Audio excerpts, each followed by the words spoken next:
वाटतोय की धर्मवीर आनंद दिघे साहेब आणि हिंदू हृदय सम्राट बाळासाहेब ठाकरेंच्या हिंदुत्वाचा ज्वलंत स्वाभिमानी वारसा हे आमचे मुख्य नेते माननीय एकनाथजी शिंदे साहेब हे मोठ्या स्वाभिमानाने पुढे नेत आहेत। मागच्या लोकसभेमध्ये झालेल्या निकालानं तर या भगव्या विचाराला जनाधार आहे हे सुद्धा इथे सिद्ध झालं।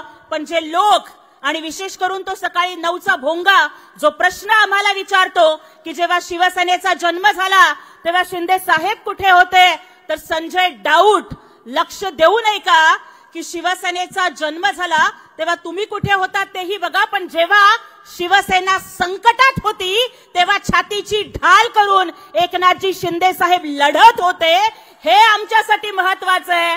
आणि संजय राऊत तुम्हाला तर शिवसेनेवरती बोलायचा अधिकारच नाहीये, कारण तुम्ही भाकरी मातोश्रीची खाता आणि चाकरी पवार साहेबांची करता। त्यामुळे तुम्ही इथून पुढे शरद पवारांच्या गटाचा वर्धापन दिन साजरा करावा।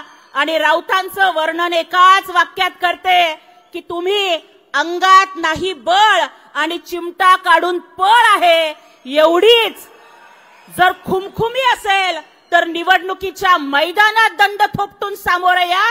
जर चारी मुंड्या चित नाही केल्या तर शिवसैनिकाचं नाव आम्ही सांगणार नाही।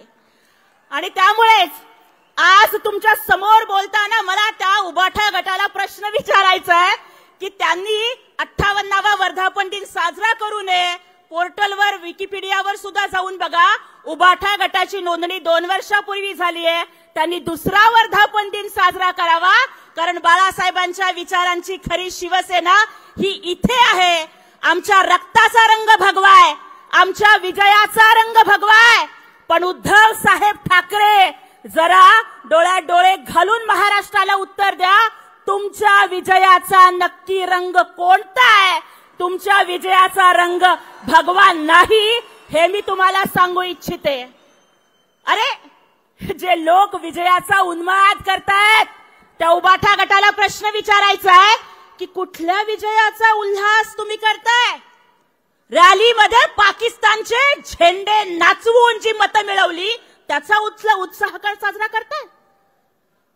ज्या मुंबईच्या बॉम्बस्फोटामध्ये हिंदू हृदय सम्राट बाळासाहेबांनी मराठी माणसाला वाचवलं, त्या बॉम्बस्फोटातला दहशतवादी इब्राहिम मुसा त्याला प्रचार फेरीमध्ये तुम्ही बोलवलं आणि मतं घेतली, त्याचा तुम्ही आनंद साजरा करताय। दसरा मेळावा आणि वर्धापन दिन याची ओळख होती जमलेल्या माझ्या तमाम हिंदू बांधवांनो आणि भगिनींनो। पण उद्धवजी तुम्हाला तर आता हिंदू शब्द बोलायची सुद्धा लाज वाटते, त्यामुळे तुम्ही हिंदू बांधवांनो आणि भगिनींनो सुद्धा म्हणत नाही। हिंदुत्वाला हरताळ फासून भगव्याशी बेईमानी करून